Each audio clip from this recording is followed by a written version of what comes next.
right, welcome to the lighter side of the dark side. It's your weekly freak show here on Renegade Radio and also YouTube, iHeartRadio, Spotify, Stitcher. Nicole, we had a big spike on Spotify this week, so all the other podcast catchers. It's Dark Mark. I'm the goth comedian. It's Dark Mark Show. And here's my co-host, everybody's favorite horror writer, Nicole Six. Yay. Hello, Mark. I'm excited for today's show. Well, I am too, because we rarely have this type of freewheeling conversation before we started. We're starting like 20 minutes late because we were just talking, and I haven't even asked a question yet.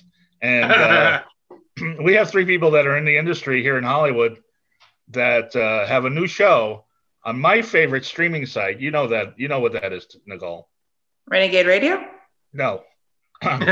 That would be an internet radio site. Tubi. Oh, I'm sorry. How many times I've said Tubi rules? Mark? What? You know how many times I've said Tubi rules on this show? Oh, yeah, you love Tubi. I love Tubi. They have so many great movies. And they also have a TV show now, Stars, Stunts, and Action. Ooh. And we have three of the hosts of Stars, Stunts, and Action. First, we have former, well, as they say on the show, former bodyguard, bounty hunter, and he's addicted to action, James Houston. Yo! Glad to be Hi, here. James. Hey. Thanks for having us on. No, thanks for joining us. And we also have, this is the guy who contacted me and set this up, and I really appreciate it. As they say on the show, he's an exotic weapons expert. He's an action junkie. He's a movie guru. He's also an author, and he's also a stuntman, and he's got so many great stories. And great hair, Jason McNeil. Why, thank you. Oh, flattery will get you everywhere. Anyway, introduce the other guy, and then I want to talk. Whipping out the hair. Okay, well, the other guy, even though it says the armorer on his Zoom, this man has been making movies. He of all the hosts of Stars Stunts Action, he is likely the most accomplished. He was nominated for a SAG Award for Indiana Jones and the Crystal Skull. He's been in everything from Star Trek, Masters of the Universe, Roadhouse, Three Musketeers, everything. It's Anthony DeLongis. And I keep mispronouncing his name, and he's a tough guy, and he's going to beat me up. Anthony DeLongis. There you go. Anthony. Hi. You're very quiet all of a sudden. I'll interrupt in just a moment. So okay. Don't get used to it. So we better do our sponsors real quick, and we've got some great sponsors. Audible. Go to audibletrial.com/DMS.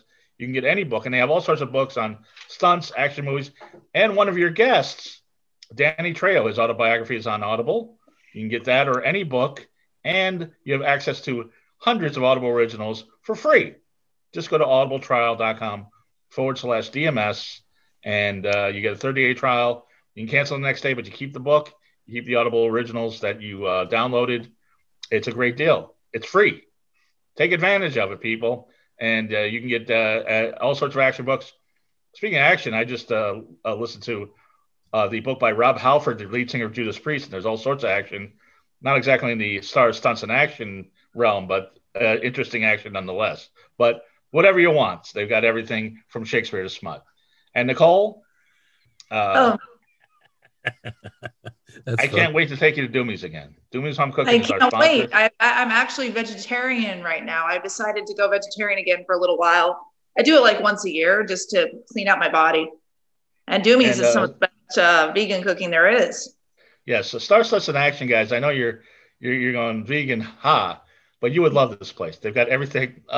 You would never know it's vegan. They have pulled pork sandwiches, shrimp po' boys, chicken cordon bleu. The nachos were listed one of the 10 best nachos in LA by the LA Weekly. The only one without meat. 1253 Vine Street in Hollywood. They have a restaurant in Culver City. They also have a restaurant in Toronto, Canada. What's it called? It's called Doomy's Home Cooking. DOOMIES. Doomy's Home Check Cooking. it out. For sure. Oh, it's great. It's great. Trust me. You get the Big Mac off the secret menu. I lived in Vegan Hollywood comfort food. from the Hollywood Bowl for 18 years, and but I guess it's been there since I moved out here. We've been out here. This is our 19th year at Rancho Andalo.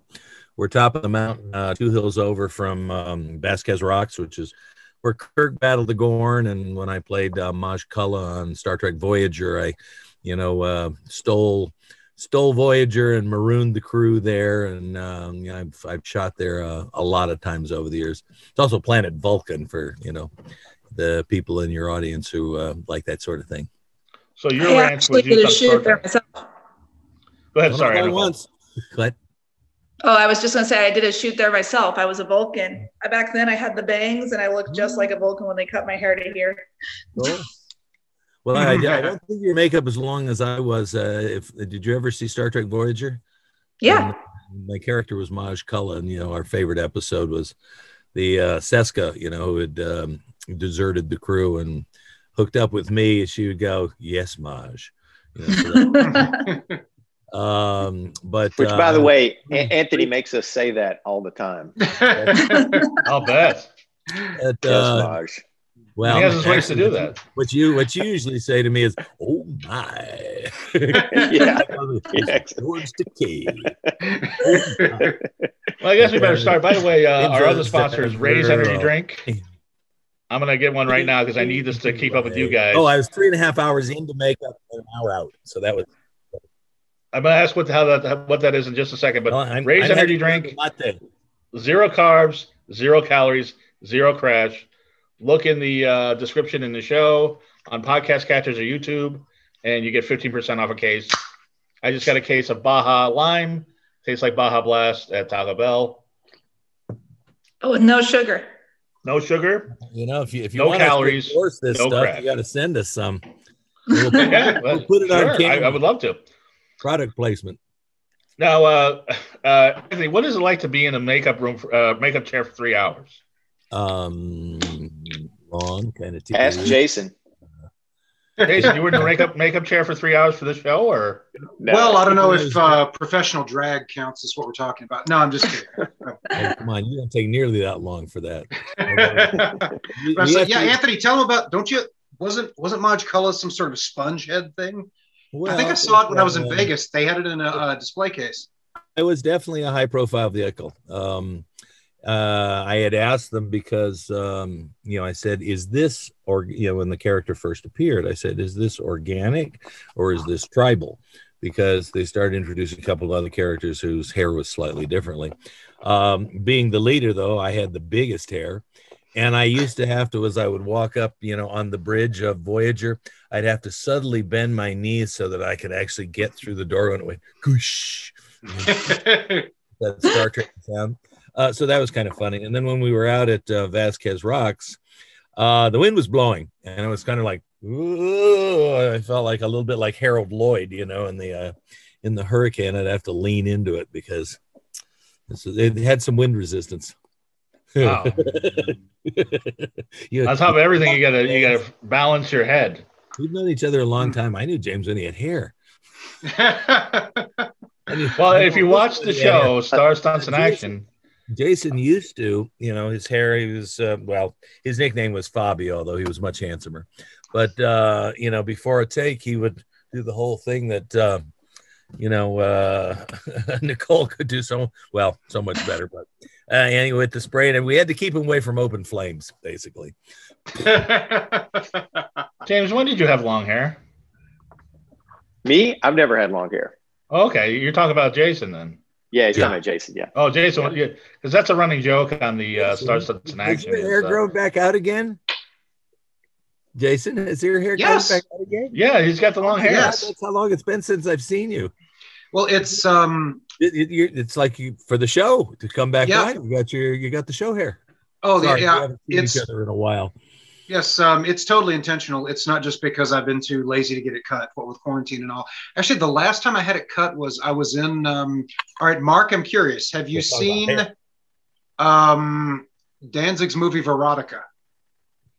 I've heard of it. I have not seen it yet. I'm in it in one scene, and the last time that I Oh, well, the one thing that he was obsessed with was he would wanted it to look just like the comic book page. He was adapting that from one of his comic books. And the guy that I was playing had comic book colored yellow hair. So they took me into the thing and bleached it some god awful something and cut it a certain way. And that was the last time I had it cut. But yes, it was a very exciting platinum blonde. And I've just let it go since then. Like I said, during quarantine, we were all doing weird facial hair things and letting it go. So here I am. Well, Jason, you as I say on the show, you get a little flack from the guys for being kind of a pretty boy and a flirt and everything else. And but what these guys know and what other people don't is that you are a legitimate martial artist. As a matter of fact, you've written for Black Belt magazine for quite some time. Is that right? Yeah, in fact, I was talking to the editor of Black Belt. We were emailing back and forth this morning, but it's the way that we started doing the show. Actually, it's funny that you mentioned this. Damn it, I had this whole thing I wanted to ask you about your last episode, but we'll come back to that. The way that this show came about was this is the on-camera version of what I was doing as a magazine and newspaper features writer. I just sort of fell into doing entertainment writing, and I would go to what's Anthony doing? And I'd be backstage at a rock concert, or I'd be at a movie theater. I'd be at a movie shoot or whatever we were doing. And I don't do well just sitting and watching. I wanted to participate. Right. So, if somebody's driving a stunt car, oh, show me how. I want to do that, or if I'm, backstage with Motley Crue and there's groupies, I'm like, hey, I want to do that. But so I'm very participatory. So James had done a couple of TV pilots, and James and I have the same Kung Fu teacher. We trained with Sifu Simon and Sifu Simon Kwong in Radford. And it was Chinese New Year, and we were slamming back some Cobra whiskey or something. And I sort of drunkenly looked over and I was like, so what does it take to do a TV show anyway? And we put our heads together, and once we're sober, and this is basically what you see in Stars Stunts Action is entertainment writing, but it's participatory. Thank you, speech therapists. So that's how it happened. It's just the on-camera version of what I was doing back then. So that's what I like about it. I'm sorry, go on. I said that's what I like about it. I was watching. I'm like, why didn't somebody think of this before? This is great. Seems obvious to me. Yeah, ahead, and it was really interesting because one of the first things we lined up was the interview with Anthony, and and we had all checked out his stuff, and we were like, man, this guy's been in everything, and he's a legit martial artist and stunt guy and actor, and he's just been all over the industry. And so we went up to interview him, and we were like, this is a great find, this guy. And we immediately, just fell in love with Anthony and Mary and the ranch, and what he was doing for training actors was really interesting and unique and such a powerful resource. And we were like, man, if there's any way we can get him to be part of our shenanigans, we should definitely do that. so we and he was kind enough to have some interest in what we were doing, and then he opened up a world of stuff to us, and over the years we've had lots of fun, just not only shooting the show, but also just getting to know each other and doing martial arts together, and just making a good time out of it. And I think that's what comes across on camera is we're legitimately having a good time. That's always. Go ahead. I'm sorry, Nicole. Oh, I was just saying that's always the best kind of show, the kind that flows organically and you can tell people are having fun. All right. Can I tell about the first trip up there, James? Go for it. Okay, cool. All right. So we're heading up the mountain. The way we met Anthony was sort of by accident. I got in touch with, I reached out to like 6 of the Highlander guys, and Anthony was the only one who got back to me. And he was nice enough. He invited us up to his ranch, come up and we'll film and whatever. And so I knew him from Highlander. I knew, everybody knows, he was the guy with the knife in his boot, Roadhouse and all this. We're headed up the mountain. Anthony has about a 3.5 mile unpaved road. You have to work your way up. And while we're going, while I'm looking at his resume, I see literally 10 minutes from his house that he was in a film called Circle of Iron with David Carradine, which was my favorite movie in high school. It was originally supposed to be a Bruce Lee thing, and it went through a couple of permutations. Ended up, they filmed it starring David Carradine and a fellow named Jeff Cooper, and Anthony was one of the main characters in it. His name was Morthond. And so we're heading up the mountain, and I'm like, oh my God, he was in Circle of Iron. And the producer and I were driving, and they're like, what are you talking about? I said, Monkeys, the first trial. And the producer looked back and said, are you having a stroke? And I was just nerding out, bouncing up and down, because my favorite movie in high school, this guy was in. And so we get up there and we set up the camera and everything, and we start asking interview questions. And I ask him one or two Highlander questions. And I immediately, with no warning, segue into, I'm asking him all these very specific questions about a film that he did in, what was it, 1980, Anthony? I was just like, so anyway, when you shot this one scene in Circle of Iron, when you were doubling for this, and I understand that David Carradine was using this double front kick, and you did a different one, and he was just sort of taking it in stride. And he was like, well, as best I recall, and then he just continued. But he totally indulged my fanboy crush. Max nerming out. Yeah, fanboy crush. There you go. Face, didn't it? Very good. And what's it like when somebody knows more about what you did than you when you did it? Well, not really, but it was my first feature. I got to travel to Israel, so it was exotic. It was on location. I was traveling. I was a lowly brown belt at the time, and I was traveling with every martial artist I had ever heard of. Was on that plane.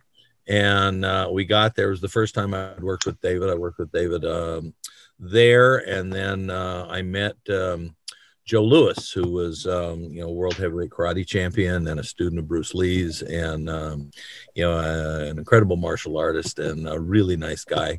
And he asked me if I wanted to play the bad guy in his film called Jaguar Lives. And it had John Huston, and I fanboyed over John Huston big time.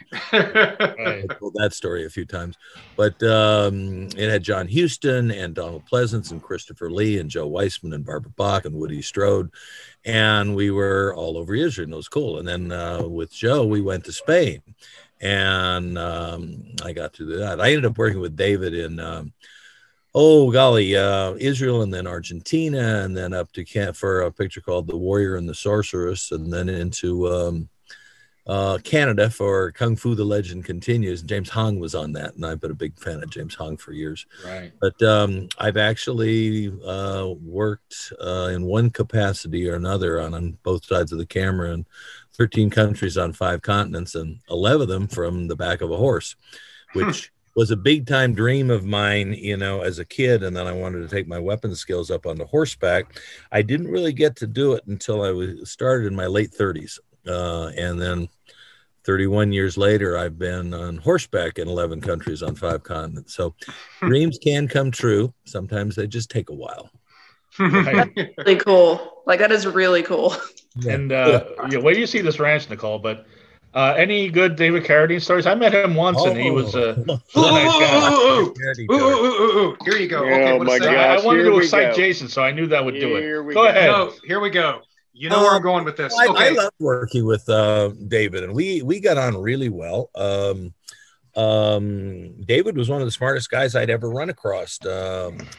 If he wanted to talk to you, if he didn't, you may as well, talk to a bush or a brick wall, because he'd just ignore you. And no one could ignore you quite like David. But we got on real well. He liked what I was doing. He asked me if I would also be in this other scene that introduces his blind seer flute playing character. That it was a bamboo flute that he had carved himself, because that's very much David. And the first shot is him walking barefoot. He was always barefoot.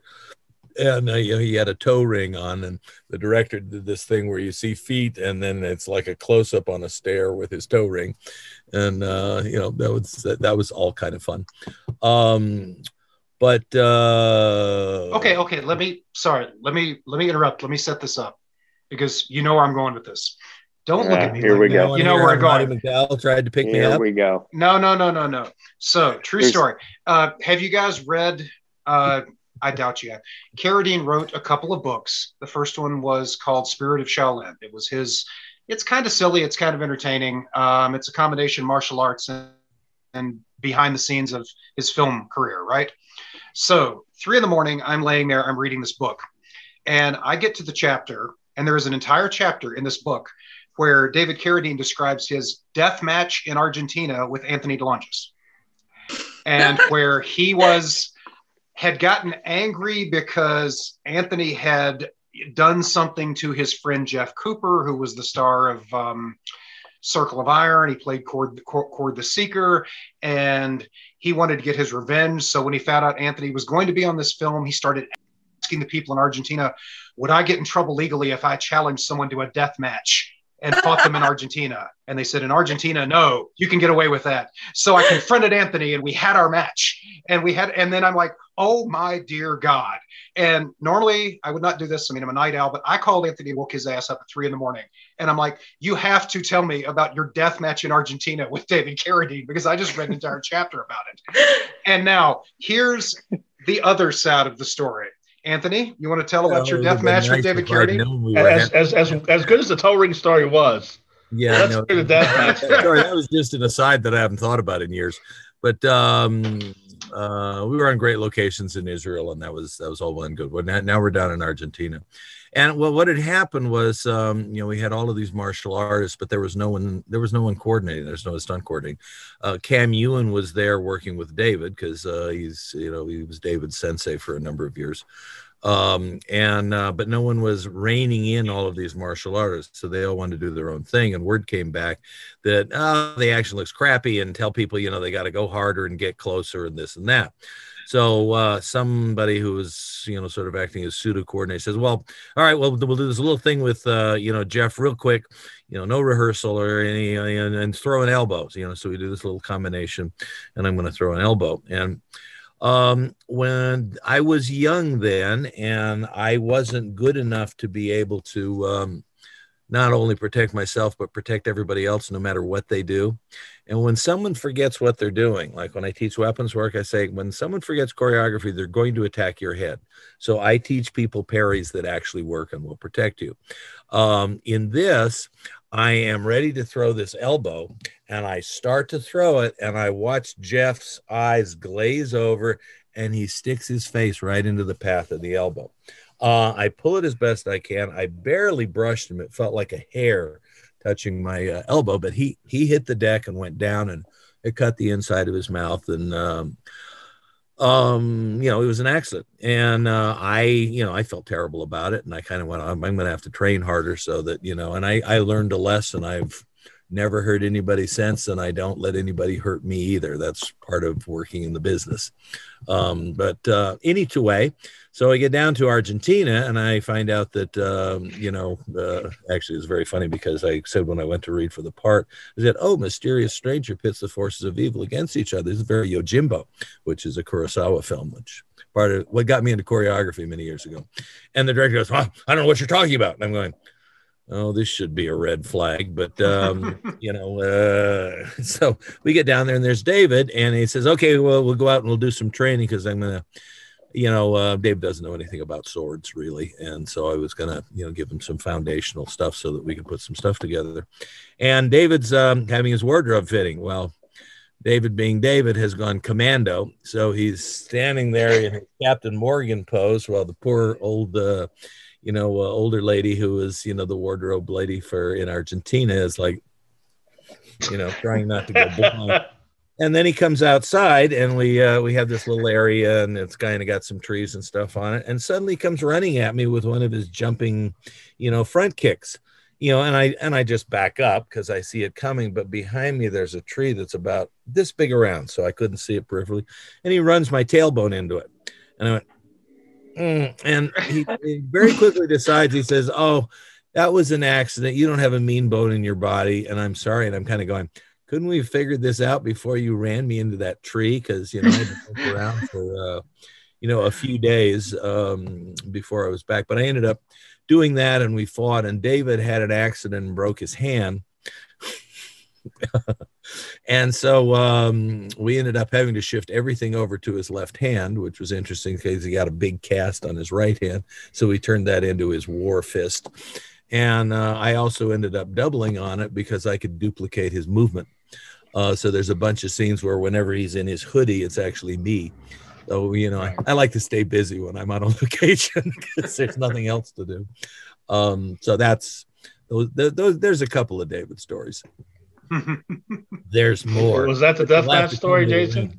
Yes, that was the deathmatch. He apparently David in the book. It's this very elaborate. He had this whole build up for weeks, and then they fought their death match, and they became friends.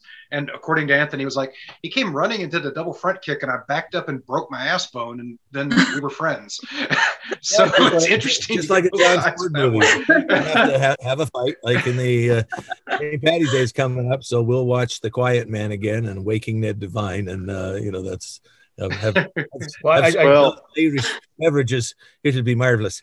But I do appreciate Anthony working in male nudity into that one.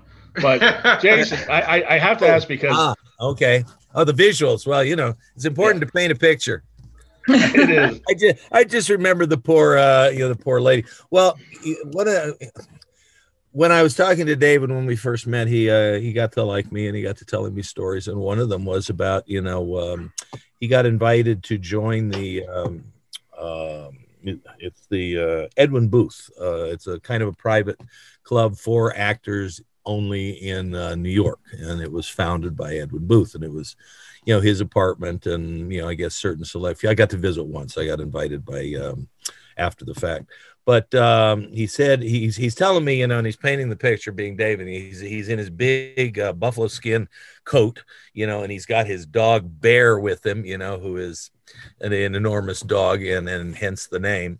And he comes into this very private club, and I guess Bear got a little excited, and Bear crapped on the floor, and somebody started getting all, we can't have dogs in here and this and that. And David, being David, reaches down and scoops it up with his hand and kicks open the door to the bathroom and then throws it into this urinal right next to a guy who's, there to pee, and apparently the guy went, "That's what we need here, more young blood."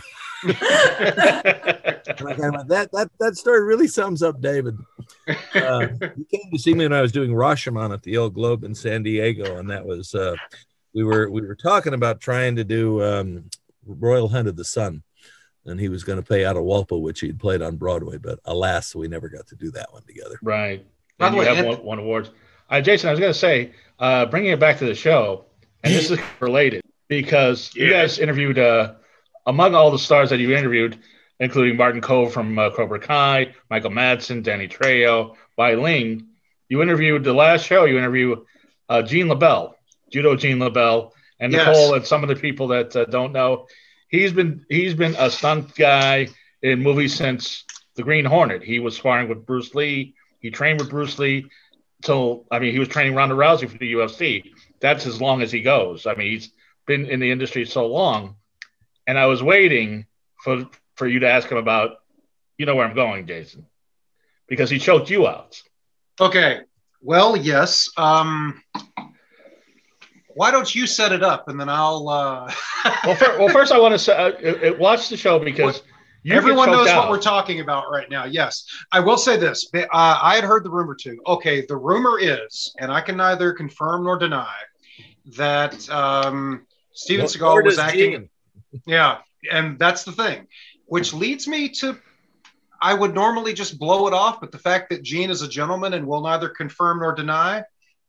He never talks about it. Nicole... Steven Seagal, all talking around this. Apparently was a little too rough on the stuntman and was hitting him for real. And this is in his career. And Gene Lebell, who's been doing stunts in movies forever, apparently told him to knock it off or confront him about it. And then Steven Seagal's like, "I've heard about you. There's no way you can choke me out." Okay. And the story is, and Gene Lebell doesn't actually, he never said that, he never says this, but other people have said it, that he choked him out, And, you know, as sometimes happens when you get choked out, Steven Seagal shit his pants. Oh my goodness. Well, now, Jason, you did not shit your pants when Gene Lebell choked you out. I did not. Like I said, I cannot. Everyone's heard that story. I can neither confirm nor deny the Seagal thing. However, I had heard it too. So, well, actually, there's two parts to this. When I volunteered for that, they needed someone to choke him out, and I'm like, all right, sure, you know, I'll volunteer. Yes, I did go make sure that I went and relieved myself beforehand because I had heard what other people had talked about. Oh, I've heard various versions of it that he pooped himself, that he pissed himself, whatever. I said, sure, just give me a minute, I'll be right back, and I hit the head. That having been said, that was kind of surprising. James and I, our kung fu teacher that I mentioned, taught me a qigong technique, which is like the body hardening, where you punch cinder blocks and they hit you with sticks and all that. He had taught me neck gong, where I can make my neck kind of swell up, and it's very, very hard to choke me. No one had ever been able to successfully choke me out. Henzo Gracie tried once, and Henzo couldn't choke me out. So I was all like, "Oh, sure, whatever. I'll volunteer." And Gene gets and he settles in, and if you watch it happen, you know, I kind of puff my neck up, and Gene's back there, and he's like whispering to me the whole time, and he's got that old gruff voice, and I'm like, oh my God, I'm going out. It's like, this guy knows what he's doing. And next thing you know, I'm laying on my back, you know, because you don't remember being choked out. Right. It's just 1 minute, Gene's got he's got his grip and you're tapping. And next thing you know, there's a 70-some-year-old man damn near teabagging you, squatting over you, smacking your face, going, tell me, what did you dream of? And I'm like, oh my dear God, I was choked out. So Gene's the only person who has ever successfully been able to do that to me. But that having been said, I mean, good company. Yeah. I can neither confirm nor deny that, but he did choke out Superman once. But the best part of him being choked out, Reeve or actual Superman? He said, what did you dream of? And, you know, unrehearsed, you know, Jason said, old, fat, redheaded women. You said that when you were choked out? Unconscious? What? He said that when he was unconscious? Yeah, he asked me what I dreamed about. No, when he was asked what he dreamed about. Oh, okay. When it was regaining consciousness. But no, Gene's been doing this long enough, like you said. He's been doing it forever. Back when Christopher Reeve, not Christopher Reeve, George Reeves. Oh, okay. The Adventures 50s. Of Superman TV, they would do. They did a TV promo thing where he would go around the country and do appearances at state fairs, kind of promoting the show. And Gene went with him. Gene was the villain, Mr. Kryptonite, and they had a whole thing. Yeah, Gene was a pro wrestler as well as a judo guy back in the day, and he was also training George while they were going. And one day George got him in some kind of lock, and he was like, what do you do now? What would you do now? What'd you do if I did this? And cranked him a little too hard. He didn't like it. So Gene spun him around and choked him out. And George Superman Reeves wakes up and he's like, you know what? I totally deserve that. You know, I apologize. And I'm sitting there going, oh my God, he choked out Superman. He's an amazing guy. I mean, he was doing stunts in Superman in the 50s and training Ronda Rousey's in the 2010s. It's amazing. Well, here's a quick story for you. It's from his book, The Toughest Man Alive. You know who Jim Brown was, right? Oh yeah, Jim Brown, the running back. Well, and I always look whenever I see the Dirty Dozen, you know, and he does the grenade run at the end, and I just look at him and going, can you imagine being the guy between him and the goal line? And a huge guy. Well, on this, the coordinator, you know, brought Gene in and he introduced him to Jim Brown. And he said, this is Gene Lebell, and you guys are going to wrestle around a little bit, you know, and throw a couple punches. And then he's going to pick you up over his head and he's going to throw you into this wall and you'll land on the couch. And Jim Brown kind of goes, oh. And so they wrestle around and this and that, you know, and the last thing Jim Brown's going to do is let himself get picked up. Well, he got picked up and bounced off the wall and he landed on the couch, and he's there looking up at Gene, who'd come over to help him up, and he kind of goes, I don't know who you are, but I'm glad you're on my side. That's Gene Lebell. Anthony, I was going to ask you, besides David Carradine, have there been other times where actors, I mean, obviously accidents happen, but intentionally did not pull their punch and tried to take a real swing at you? And I would love it if you name names. You don't have to, but what happened? Not as a rule, no, most people aren't mean-spirited. When accidents happen, most people aren't just, they're not as good as they think they are. Right. So after that, accident that happened on my first movie, I started, I kept up with my training, and I just developed this mantra of, I don't hurt anybody else, and I don't let anybody hurt me. So I'm always watching. And like when I did a fight with Josh Brolin in Gangster Squad. Right. And the coordinator came up to me and he said, Josh likes to work close. And I go, how close? And he threw this punch, and it was like it just kind of grazed my chin. And I went, oh, okay, thanks. And so whenever I take a reaction, I'll take a reaction and I will stagger a couple of steps. I'll buy myself, 8 to 10 inches more distance so I can see stuff coming. And of course, with all the stuff we do, you learn to recognize angle of attack and this and that. And you have options of, okay, he's forgotten the choreography and now it's every man for himself. But, protect yourself at all times is a good thing. So and I did all that. But the only problem was we were fighting in a hallway in a jail, and he had me back against the wall, and I watch him line up, and I'm going, shit, boom, boom, but I roll with it. And then after the thing, he goes, I got you, didn't I? They went, yeah, where? And I go, it's okay. Yeah. I suck. Yeah. And James, I didn't want to ignore you because I was actually fascinated. Go ahead. I'm sorry, Anthony. Oh, I was just going to say, David had told me another one of the stories. He told me, he said, on Kung Fu, I used to do that stuff with the spears and the arrows, and I'd brush them aside. Well, I'd let him hit me because they were rubber tipped and they brushed aside. Oh, well, that's a cool secret and a neat story. Thanks. He said, right. Yeah, they told me to hit the stunt guys. I said, the stunt guys like it.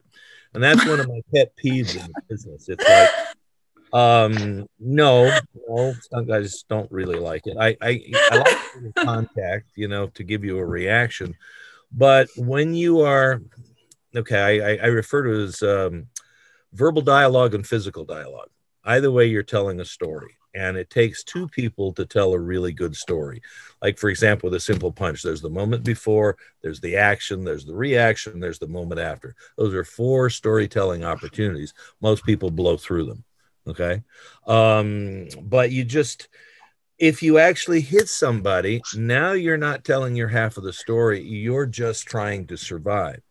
And when people do get hit by accident, it never looks right. It always, it just looks weird because you've lost the rhythm of the fight. So I find it both dangerous and insulting to work with people who have that attitude. So right. I won't do it. And that's one of the cool things on the show is it shows you the difference between what would happen in reality and what would happen on film, and things that look good on film that wouldn't necessarily look good. There was Eric Lee actually looked like he kicked the shit out of James, and James came up behind him. Eric Lee is a terrific martial artist, and James comes up from behind. He does this like horizontal kick like this, like boom. And then James pretends like he's getting hit and gets knocked down. Then after they do the whole fight, he's like, if someone came up behind me, that's the last thing I would do. It doesn't make sense. And then he shows what he would do. I thought that was great. And also the guy who did the stunts for Wolverine showed how to move to the camera. It's a very interesting show. And Anthony, you showed in the Western movies. I didn't know this, but it makes sense now because you threw tomahawks. And in the old Western movies, I guess the guys had a block of wood in their back. Oh, yeah, that's in How the West Was Won. You can actually see they used to do it old school. Right. That's scary. Now, I trained to actually be able to do that. I can take a target out of your hand as we pass at full gallop on horseback with a whip. It's on my reel, which makes shooting it easy. But yeah, that does require a certain dedication, and I mean, all 3 of us, have spent years developing skills that allow us to tell a more interesting story, a more dynamic story, to just make a better product for the audience. But the fact that you are good at something doesn't necessarily mean you can translate that to film. Right. Quick story, when I was doing Fearless with Jet Li, they, oh gosh, Mike Leader, the guy who was responsible for helping cast me there, to draw me. They kept looking for a guy who could do swords and whips. Unfortunately, my name came up, but it was a wonderful time. I had a great time with with Jet and with Yan Wu Ping. But they told me the story how they had a guy who was, this champion boxer, and he 5 belts and this and that, right? And his first day on the set, his first scene, he punched Jet Li in the face and broke his nose, which shut down filming for 3 days. And then Jet came back, and the first thing the guy did was punch him in the face again. That's not storytelling. And of course, he was fired. I would hope so. Yeah. But so one of the fun things with that, I really had to bring my A game working with Jet. There was no rehearsal. They were 5 days behind, so I met them when I walked on set, and they started throwing stuff together, the team. I like to evolve choreography. They've worked together so many years, they read each other's minds. And they as soon as Jet and Yan Wu Ping were happy, Jet and I would get up, we'd walk it once or twice, then we'd shoot it at speed. I think we shot 3 takes. Everything else was 2 or less. Wow. And then we'd move on and do it all over again. Neither one of us knew the choreography, but between the two of us, we had more than 70 years of martial arts experience. So I would move, he'd adjust. He improvised the choreography. I'd adjust. So it's the most organic I've ever done on film, and it was really cool. Now I gotta watch. And I was old, and I could hang with Jet Li, so I was happy.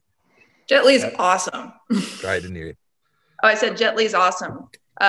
Kiss of the Dragon is my He's really favorite. fast. What was that? Sorry. Huh? I said he's really fast. He's really fast. I believe it. Kiss of the Dragon is my favorite action film. What? I agree.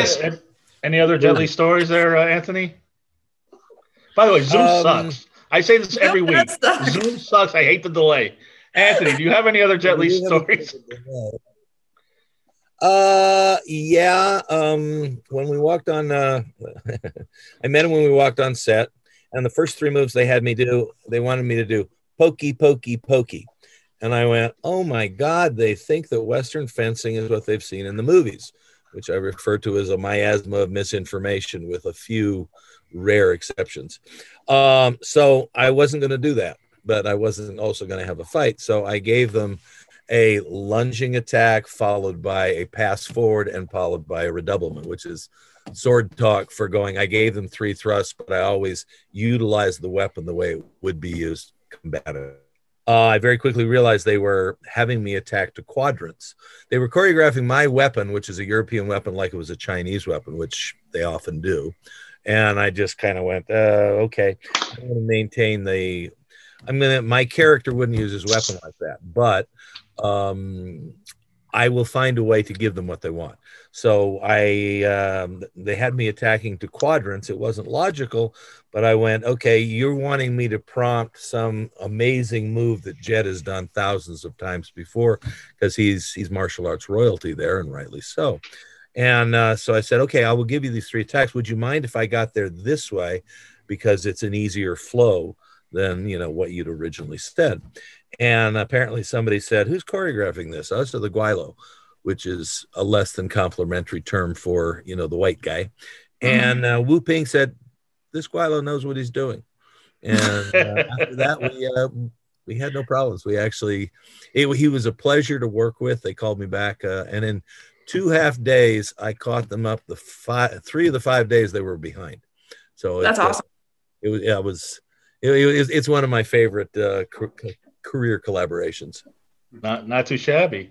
Now, James, I'm curious about you, because going down the rabbit hole of IMDb, there's not that much about you. But on the show, and by the way, on the show you had hair, but on the show you had they describe you as a bodyguard and a bounty hunter. Would you like? Yeah. Is that true? Yeah. Were you a bodyguard? Were you a bounty hunter? James. Yeah. I know we've been running our mouths. Do you want All right, so to tell it or shall I? All right, so yes. Tell them about Christmas Eve. No, that's all right. I'll Come tell on, them. James. Christmas Eve, Eve. please. All right, so okay. All right, so yes, it is true. And the preferred term is fugitive recovery agent. And so I was a fugitive recovery agent for a team, U.S. Fugitive Recovery. And so we traveled around and did what you do in that business. And I was a professional bodyguard, and I worked with several Playboy models and Playmates and other folks.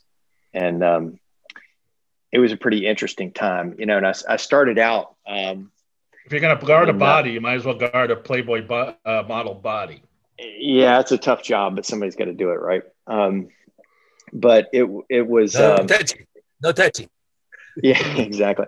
But it was interesting because as a martial artist, I wanted an opportunity to utilize what I had learned, and I'd done a lot of competition. I'd done some full contact stuff, and we fought pretty much full contact back in those times. But I wanted to do something that was a little more real, and also do something productive with it. I didn't want to just go out and hurt people. I wanted to do something that was actually good for the community. And so I got into doing that type of work, and it really changed me as a martial artist, and gave me some background and information on things. And so, yeah, there's not a whole lot about me. There's kind of a period of time in my life that's sort of undocumented, if you will. But when I got in with working with these guys, my background in martial arts and some of the things that I had done gave me a sort of a unique perspective, because there's so much martial arts and action stuff in Hollywood, and knowing how those things are actually done for real. How you fire a full auto machine gun, how you actually handle pistols and knives and things like that, and in actual situations, gave sort of an interesting spin and interesting perspective on what happens. So we're not going to get the Christmas Eve story. Anyway, yes, Jason, you are. Are you? I'll tell you. I was there. All right, go ahead. All right, there are times. Every now and again, there's the guys who do the grunt work, and they do the investigation and all that fugitive recovery. Every now and again, you just need a bunch of bodies. Mm-hmm. So I would help James out occasionally. Like I said, we had the same Kung Fu teacher, and he knew my skill set. So we were working with another group. We'd finally tracked down this guy, Daniel. It was Daniel something. And it was my first fugitive apprehension. I caught Daniel, and we found him in this hiding out in this truck stop up near the West Virginia border at about like 11 o'clock Christmas Eve. And I took him down and cuffed him and all that stuff. Yay. And felt a little bad about sending somebody to jail on Christmas. But then I looked at his bail piece, and his mother had signed her house over as collateral for his bail, and dude was going to skip out and leave his mom homeless. I was like, screw this guy, send him to jail. But so that we finished that earlier than we expected. There was another guy that was on our list that it should have been a real simple pickup. He was his roommate had signed for his bail, and then he found out the guy was in for some sort of sex offense and decided he didn't want to do that. So he got the bail back, and we're just supposed to stop by and pick him up. Well, we go to the guy's house. He wasn't there. He said he went out to a bar, and we're like, well, okay, the bar is closed. It's Christmas morning by this time, like 1 a.m. And we're like, well, the bar's closed in an hour. Right on the other side of the county line, there's this 24-hour sex shop. And slim chance that he'll be there. He is a sex offender, but we got to kill an hour. we'll go see if he's there. If not, we'll come back in an hour and pick him up. And we can certainly entertain ourselves for an hour at the 24-hour sex shop, right? So we go over the county line and we go to this 24-hour sex shop and we walk in. And the first thing that strikes, I've been around, I've seen a few things. The first thing that strikes me is dude has decorated for Christmas, right? The snow's gently falling outside. He's got stockings hanging up. There's tinsel, there's trees. As soon as you walk in, you're confronted by a big fancy glass punch bowl full of eggnog. Free eggnog in the 24-hour sex shop. No, thank you. We passed on that. No. So we're sort of, you get the stuff. Looking around. We went back and checked the booths and everything, and dude wasn't there. And I'm kind of, I'm a curious sort. I'm looking around. I've seen some stuff, but there's things I'd never seen before. And the one that stands out in my mind was there was a product called the Trucker's Buddy, which was a what they would now call a fleshlight. If you guys know what that is, it's a thing that you put your penis in. And I've been to a truck stop or two in my time. I've seen it. Yeah, and it plugs into the cigarette lighter of your car. Turn left at Albuquerque. I don't remember this on the show. So anyway, they have this Trucker's Buddy, and there's this picture of a dude that looks like he's just like laid back in the front seat like a male model with the Trucker's Buddy plugged in. And I'm assuming he's, I'm not even going to imagine where he is that this is plugged in. But anyway, so we're sort of looking around and getting ready to go and whatever. And then as we walk out, I noticed dude has actually done two big scrolls with calligraphy of like gifts for him and gifts for her, and has like top 10 suggestions. And number 10 on gifts for him was the Trucker's Buddy. And I could not stop laughing because I got around to the idea. I was just imagining this Norman Rockwell Christmas morning where they're like unwrapping it. And, oh, look, honey, how did you know? Just what I wanted. The Trucker's Buddy. Santa says you've been good this year. Trucker's Buddy. Was that your Christmas gift that year? Come on, Jason, show us your Trucker's Buddy. We know you got it right around there. I think Jason circled back later and picked one up, actually. I don't doubt that. Happened. Well, James, let me ask you a couple questions about the show. Why did it take so long? Because then we got to run. Because I noticed, based on the movies you were referencing with the stars, and also the slate when you interviewed Michael J. White, that you taped these, I'd say 2008, 2009. Am I correct? Some of them. Some of them. Yeah. And see, the funny thing about it was when we started into this, the format that we were using, there was a couple things that happened. One of which is the format that we were using. It's a really modern format. We were a little ahead of our time in the way that we shot it. Because if you're looking at the cinematography and basically our run and gun style and that sort of thing, it looks really, like something you'd see now. And so we were a little ahead. And so when we were shopping it, people were looking at it and they were like, oh, well, this is cool. But, they weren't quite getting it. And, but the other thing is that, after the recession, there was a big drought in the TV industry. Mm-hmm. And, so there was a time that a lot of shows didn't come on because the networks were basically supporting their tentpole shows, and so there was a little bit of a drought there, and so we all had other projects going on, and so we were like, this is a great show, but maybe it's not the right time for it, and we had a lot of other things going on, and so we were like, well, we'll come back to it at some point. And there was this great company out of the UK called Bazooka Bunny. And Bazooka Bunny is an amazing British company that does lots of interesting things. And Jason did a project with them and he showed them the show. And he's like, hey, check this out. Something I did a little while back. And they saw it and they were like, what in the world, man? This show's great. This show needs to be out. People need to see this. And so we were like, well, if you guys, want to work with us on the project and get the show out, that'd be great. and they did. They went in and they re-edited everything, and they packaged it and helped get it out and helped place it with Tubi, and so really we have Bazooka Bunny to thank for that. And so now we're looking at shooting season 2 of that. And so, yeah, it's been a little while back. Right. But we've been planning for this for a while. So we've got stuff that's just going to blow people's minds for season 2, and a lot of really, really cool stuff because we've had a while to think about it. But and I don't mean to say that it looks dated, because it doesn't. The editing is very modern. Yeah.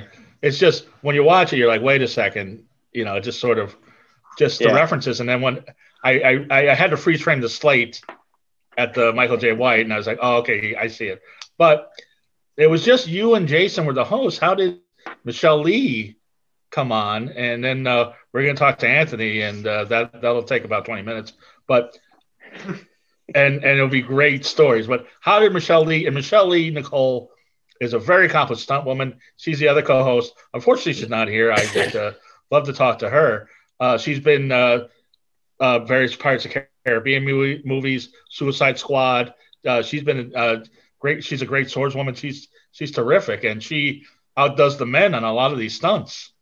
Yeah, and she is fantastic. And we met her. It was early on, and she was very interested in the project, and we actually brought her on as not only a host but also a producer on the show. She helped us to arrange for talent for the show, and helped us line up. She actually lined up Michael J. White for his interview, and Holland Diaz and several other people, and she was a great resource for us and super fun. I mean, Michelle's great. Everybody loves her, and she's beautiful and talented, and she is an amazing martial artist. She's legit. She's a legit martial artist, and fantastic person. And so when we did the same thing, we interviewed her, and then it was like, hey, is this something that you'd be interested in participating in? And she was kind enough to say, yeah, this sounds like a lot of fun. And we had a lot of fun shooting. I mean, we had a great time shooting. And so that's how she got involved. And then she's been in so many big things. I mean, she was in Venom, and she was in Black Widow recently. Right. And coming out, she's busy all the time now. And so, but Michelle is very close to us, very dear to us, and she's been amazing to work with. Well, her enthusiasm on the show is palpable. Yeah, you can see. Yeah, you can see how giddy she is doing these stunts. Oh yeah, and she legit beat us at the driving. She legit beat us, and she was really good on the driving. I was certain I was going to win that. I got a little cocky, and she took me down a notch. And she got to interview Bai Ling in a sauna, but that was a really weird. That was a weird deal. We had a location. We had a location set up for that. And we go to shoot, and we lost our location, right? And so we legit were looking for a location, and we worked out the spa that was willing to let us come in and shoot there. And it's this beautiful place. So Bai Ling comes in, and she's just like, she's wearing a jacket, like an oversized jacket, and that's it. It's like a man's double-breasted jacket. It's a man's double-breasted jacket, and that's all. I've been trying to get Bai Ling on the show for a long time. I know a lot of people that know her, and she's a great actress, beautiful, a touch eccentric. That's a polite way to put it. Yeah. Yeah. Well, so anyway, it was actually Michelle. Michelle was going to do the interview, and Bai Ling was like, "Hey, we're in a sauna. Well, how about I just, pretend like I'm getting at the sauna, and you just came out of the sauna, and you've got a towel on, and we're just sit down and talk like two girls." And that was her idea. Yeah, and we were all just like, okay. And so they set the cameras up, and they shot it, and it was just like, well, all right. And they, talk about some pretty interesting stuff. There was a lot that was cut from that interview that, we'd need a different rating, I guess, to talk about. But yeah, Bai Ling is she's a very interesting person. And then afterwards, we went next door to some place and danced until, I don't know, till late in the night. And Bai Ling's quite a dancer too. Where's she's cool. Bai Ling comes as advertised. Everything you've heard is correct. She's awesome. She's a tad eccentric, as you say. James is talking about, she shows up wearing that man's double-breasted jacket and nothing else. And he means and nothing else. She walked over and the sound guy comes in and he's got a micer and everything, and so he's trying to figure out where to put the lav, and she just hikes up her coat, and she's not wearing any underpants. And you see the sound. Is that guy where he stuck the mic or what? You can't put it there. Yeah, the sound be muffled. sound guy was like, and she's like, okay, maybe in the pocket or whatever. And so he's trying to figure out how to wire this and not touch her. And she's standing there pantsless. And then when we went out dancing afterwards, it was just it was fun, but it was just she dances kind of like this the whole time, even when the music is off. So you're just like, wow, this is fun. But yeah, she comes as advertised. I found the best thing to do in interviewing Bai Ling, don't try to steer her in any direction. Just let her talk. Right. And whatever she's going to say is much more interesting than whatever you were going to have. No, I was on a radio show with her. That's I can attest to that. But Anthony, how did they get you to co-host the show? Because I know they went up to the ranch and you were a featured stunt guy. One of the most accomplished stunt guys ever. How did you become a co-host? Well, they asked. I started as an actor. I started in, I'm still an actor. I've always been an actor. I started in Shakespeare at the Old Globe Theater in San Diego. I've played Iago twice. There's not a lot of stunt guys who can say that. And I think it's why, when I am wearing that particular hat, my choreography is that much more effective, because I believe action has to drive story and articulate character, and it is another layer of credibility to whatever role it is that you're playing. But I started martial arts when I was 13, and I started out doing kung fu and was very wushu at the time, which is sort of kung fu gymnastics. And I can spin, I can kick, I can do splits, I can do all that stuff. I just am not a jumper. I can't jump very high. So I found I was better at showing off with sticks and stuff than I was trying to jump up and do two flips and land in a split. So I just sort of naturally went that way. And then it's just interesting. There's I majored in history in college. I double majored in English and history. I'm virtually unemployable. But to me, weapons are interesting at this point from a historical perspective, in that you can learn a lot about the culture and about the times by looking at the weapon and what it was designed to do and what it does. Right. And I'll go off on a weird sidebar here, and Anthony's much more qualified to talk about this than me, but I always thought if I ever pursued a master's degree, I've had a few ideas of things to do, but I thought if I ever pursued a master's degree, just for my own edification, I would do the fact that Japanese sword technique and German longsword is probably 85% identical, even though they developed separately thousands of miles apart, because there's only so many ways you can swing a pointy piece of steel. Right. And plus, I just love the idea of, defending my thesis. And there's all these, academians sitting there with their tweed coats and whatever. And I'm, swinging things around, chopping stuff in half while I'm explaining it. I think I'd make them soil their tweed. So I look forward to that. It would do nothing good for my career to actually, it gains me no benefit to have a master's degree at this point. Well, but I might do it just for fun at some point. It's kind of fascinating. Well, my father sells collectible knives and razors and really? Things. So it is something that I'm around and that interests me. And that's why I was going to ask, what's the most exotic piece of weaponry you own? Oh, I got a few. That would be the trucker's buddy. Besides the trucker's buddy. Oh God. The story that he told off the air that we all heard, and everybody can vouch for me, is that he's a master of the bullwhip, as you'll see on the show. He said that Michelle Pfeiffer was better than any of the stunt women on the bullwhip, and was a treat to to work with, and just took to it just naturally. Jason, on the show, I don't want to spoil it, but you get a little bullwhip action. How scary was that? Bullwhip. Well, again, perhaps bravely, perhaps foolishly, I like to volunteer for things.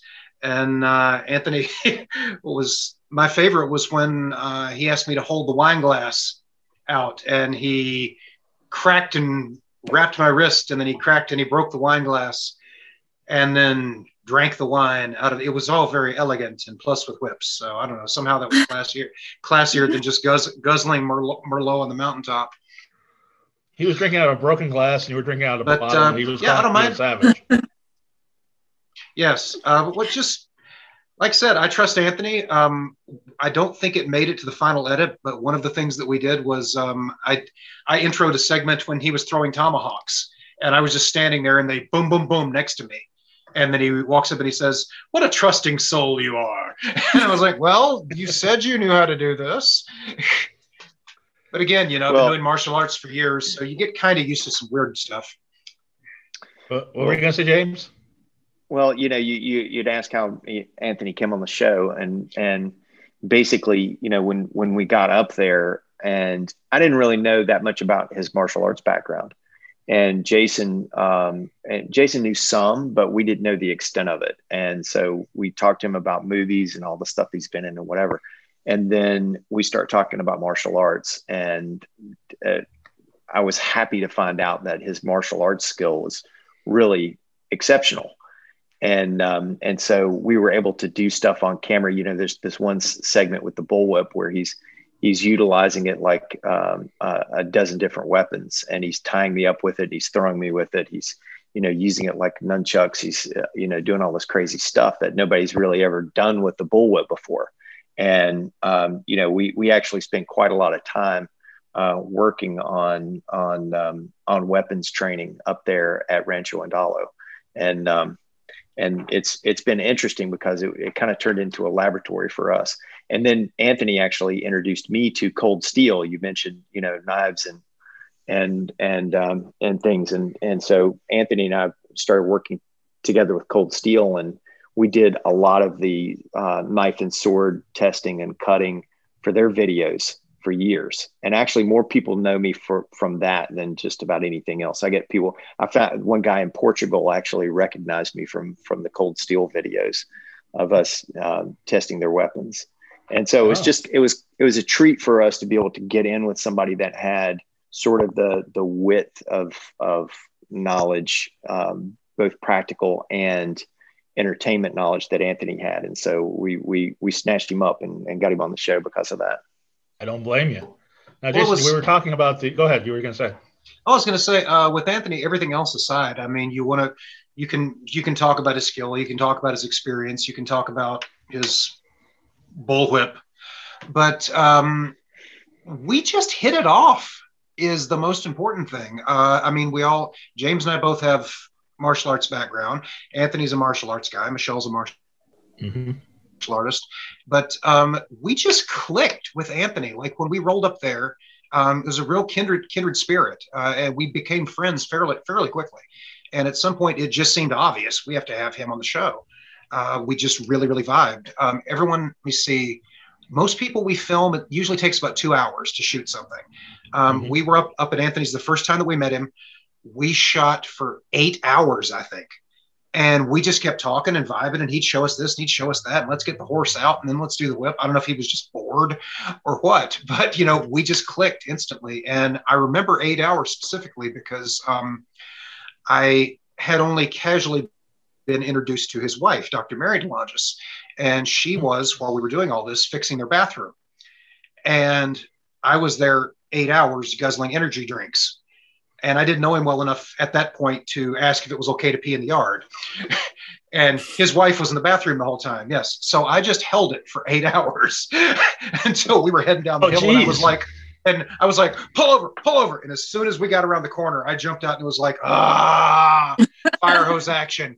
But yes, now since then, we've become great friends, and I can just pee in the yard. So that awesome.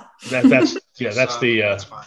That's that's when you know you have a good friendship. It's kind of being Yeah. Now, I was to get back to the question. What's your most exotic weapon that you have in your collection? Well, it's a bit of a hat on a hat, but I've got I have something no one else has. As I said, my father was a hairdresser his entire life. Let me say that again. My father was a hairdresser his entire life, but he was a metalsmith. He would kind of tinker around and weld things and stuff like that and do little projects.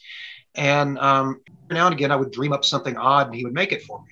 Well, I had a 3-sectional staff, which is basically triple nunchucks with 3 pieces. And I got this idea of putting spear tips on them. And he actually made a fleur-de-lis spear tip. So it's a 3-piece staff with 2 razor-sharp spearheads that have 3 spearheads on it. And usually when I perform, I think I'm the only person in the world that does this. When I perform for Chinese New Year or something, I'll come out, again, guzzling an energy drink. Let's keep talking sponsors. And I'll slice that open to show the audience that it's sharp. And then I'll spend, 2-3 minutes twirling the thing all around my body and hopefully not slicing myself to ribbons. So I've got a few other, odds and ends, but to my knowledge, I'm the only person that does spear tip 3-sectional staff in the world. And if there's someone else that does it, I'd like to meet him because I'd like to compare technique. That's great. Now, since your father was a barber, did he collect razors too, or no? No, not really. Oh, my dad does, and he's not. So anyway, but get back to the show.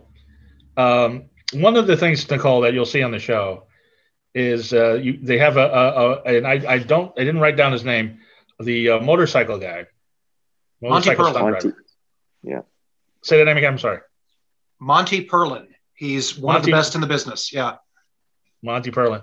Now, and the stunts that you guys did with Monty Perlin, the globe especially.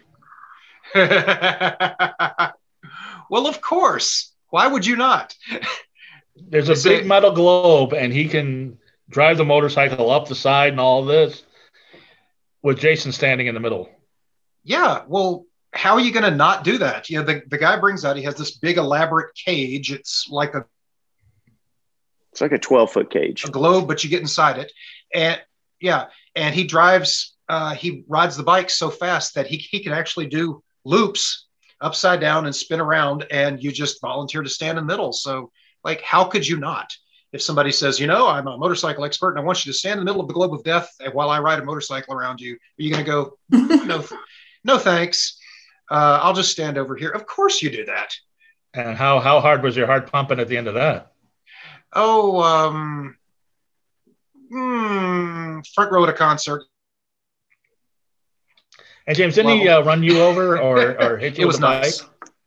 Yeah, he wanted to do a stunt that he had never done before on film. And he asked if I could take a fall from being hit from the front wheel. So basically he would do like a wheelie and come up and hit me with the front wheel. And then I would take a fall, actually being struck by the wheel and flip. And I was like, yeah, let's do it. And so we rehearsed it once and then shot it, and turned out great on camera. And then he ran over me with the motorcycle, which was fun. That's awesome.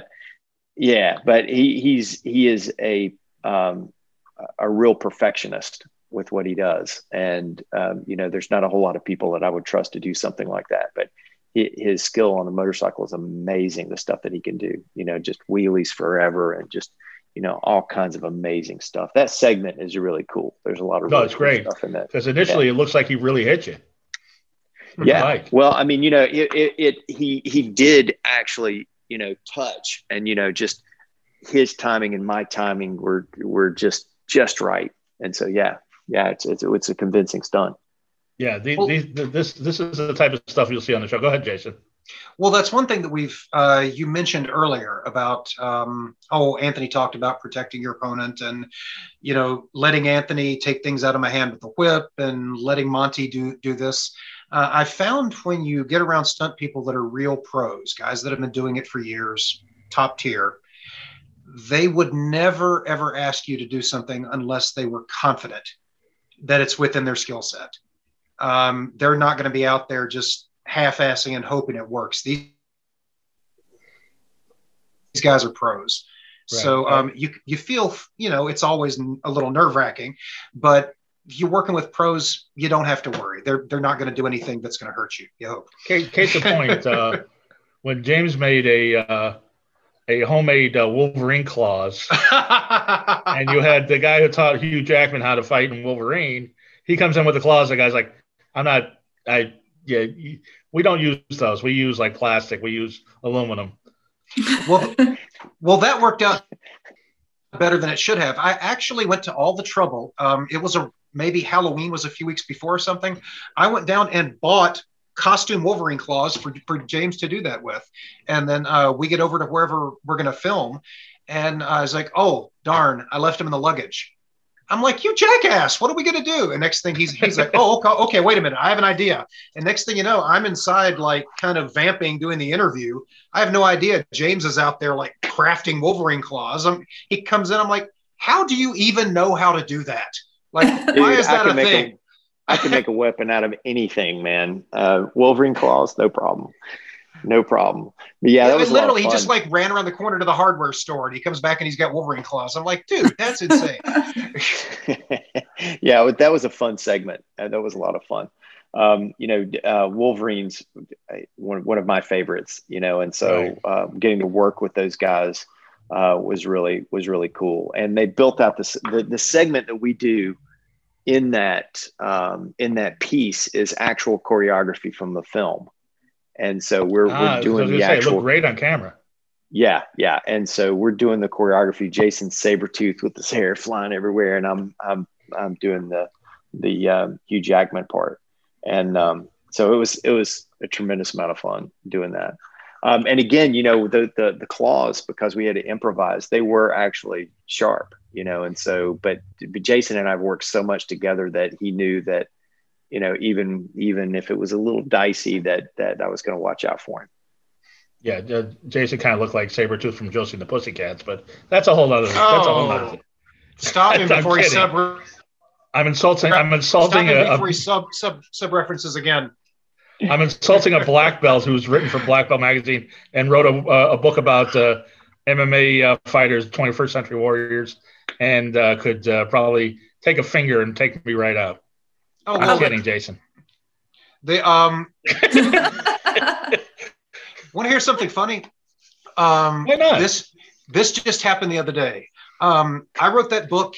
I think in 2009. Right. Black Belt magazine calls me up and they said they're always fun. I get these odd calls from Black Belt periodically, and they called me up and they said, we did a book 30 years ago called 20th Century Warriors, and we would like to do a new version of that. We're going to call it 21st Century Warriors, and it's going to be about MMA fighters. Would you like to do it? And I said, no thanks, I'm really busy right now. I appreciate the offer, but I don't have time for that. And they said, we can offer you $1,000 advance.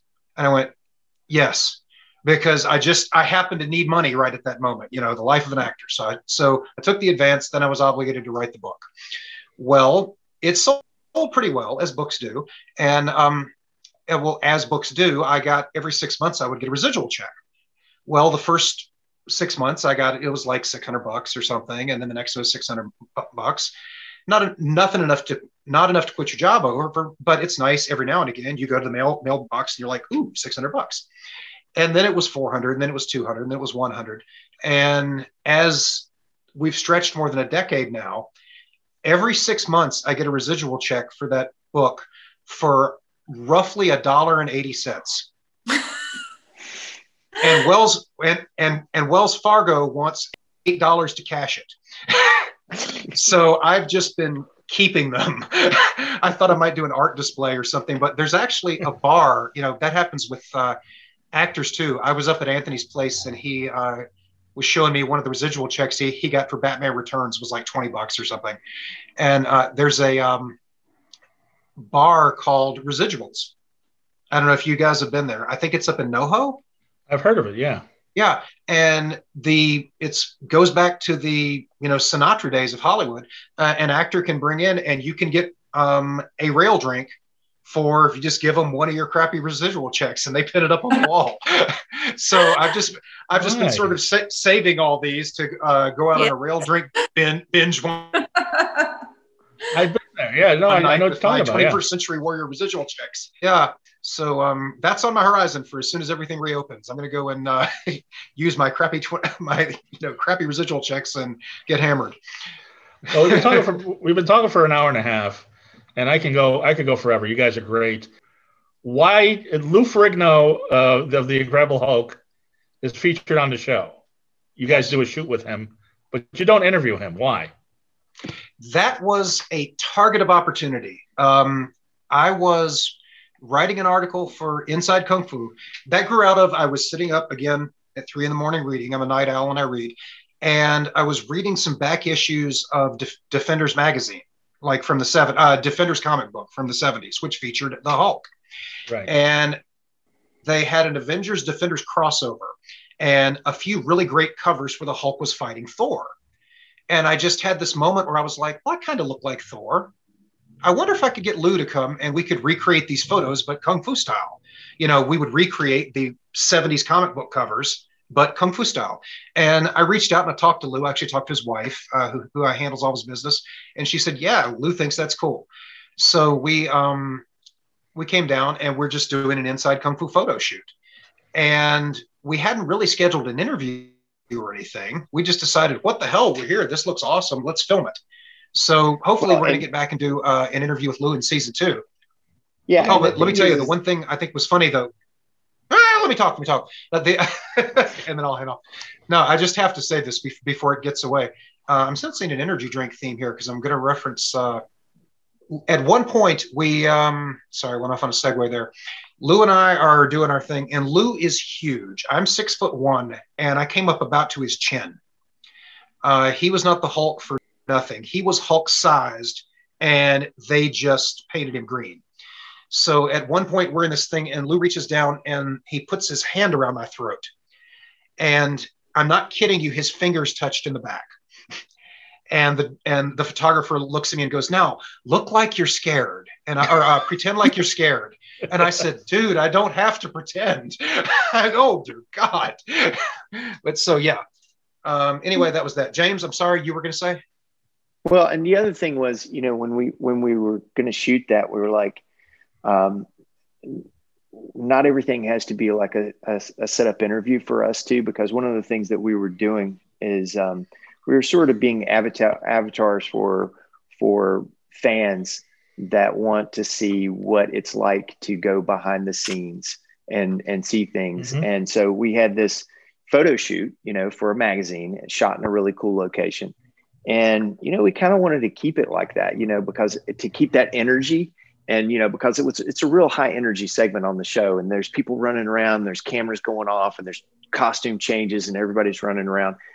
And it would kind of, to have a set up and sit down interview would kind of crash that energy. And it was like, and that's, we wanted that to be more of an experience piece, and there's a whole piece with Jason leading up to it where he's worried about, how he's going to look on camera versus Lou Ferrigno, and is his muscles going to be big enough that he just doesn't look like, a little kid next to him or something. And before we go, I did want to ask both of you guys, if somebody were to want to become a stuntman, and I'm sure people here are listening, more people are listening that want to become stuntmen than have read Alan Quartermain novels. But if anybody wanted to become a stuntman, how would you get into it? What would your advice be if somebody wanted to get into it? James, you want to field this first, or shall I? Yeah, that's a really good question. It's hard to come into it without some skill set. And, that skill set could be gymnastics. It could be dancing. It could be martial arts. It could be, circus stunts, sideshow stuff. But you really should probably try and come into it with some skill set. And it's good to have a specialty. It's really good to be, known for something. Like Anthony is known for the bullwhip. He's known to be a sword master. it's really good to have that sort of in your pocket. Now, although Anthony can do anything in the world, he is arguably the world's best guy with a bullwhip, and he's arguably one of the best swordsmen in the world. And so when you have those kind of credentials, it's not too hard to get work, and otherwise you're just sort of competing out there with everybody. So, but you'll find a lot of people in stunts have something like that in their back pocket when they're starting. So that's where you really want to begin. And it's not enough to just be a daredevil. It's not enough to be an adrenaline junkie. You have to have some kind of skill to go along with that. Now, being an adrenaline junkie helps, right? It helps. But, at the end of the day, it's about, can you do what you're doing without it turning into a horrendous accident? And that's where the skill comes in. I will say I can at least speak intelligently to Los Angeles. The stunt community there is fairly tight knit. Everybody knows. And if you're wanting to do this on the Hollywood level, go out, you have to do some low budget films at first, but meet some people and get plugged into that. And, schmooze a little bit, meet the stunt people. Once you get into that circle, well, there's several places where they all get together a couple of times a week to train. Mm-hmm. And then you got to get and you train with them and you pay your dues. It's like anything else. It's sort of like the equivalent of when I first started working in restaurants. I started out as a dishwasher, and then I was a dishwasher and a busser, and then I was a host, and then finally I was a waiter, and then I was an assistant manager. Once you get around that community and they get to know you and they start to like you and trust you more and more, then you can kind of get plugged in and you can do your training and start working your way up. But there's no substitute really for just going out, meeting the people and doing it. And I'll say this, the stunt community are some of the nicest, most genuine people that you'll ever meet. They're just fantastic folks. And they're genuine people, and they're really interested in being nice and helpful, and they're just salt of the earth, fantastic people. It's interesting too, because there's a parallel. I've said before that, martial arts and film fighting and stunt work are not the same thing, but it's a parallel skill set. There's similarities and there's some crossovers. And someone like Anthony, and hopefully me and James, can do both. But it's not just one thing, it's two things that run parallel. I have learned in my martial arts background that the people that are really, really, really skilled tend to be friendly and relaxed and very secure and very helpful and genuine folks. It's what we call paper tigers that are the insecure assholes that you have to, they're always worried about this, worried about that. What if, and just walk around the chip on their shoulder. In stunt world, it's the same thing. These guys have got zero to prove. They are the biggest badasses in the world. You know it. They know it. So they're friendly. Come on in, kid. Let's talk. Oh, what can I do to? Let's do lunch. But that's a whole other subject. Well, how much fun was this, Nicole? We could talk all night. Yes, we could. Yeah.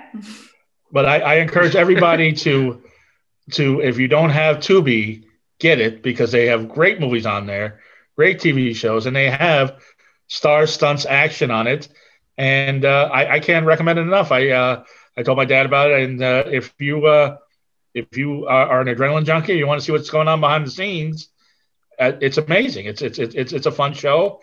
You can binge watch it in 2 hours, and there's no lulls. There's no reality show BS and drama. It's just action. And Jason, James, thank you so much for being on. Let everybody know how they can find you on social media and everything else you got going on. Yeah, James Dean Houston at Instagram, and that's the best way. Just look me up on Facebook. Jason McNeil, I'm on there.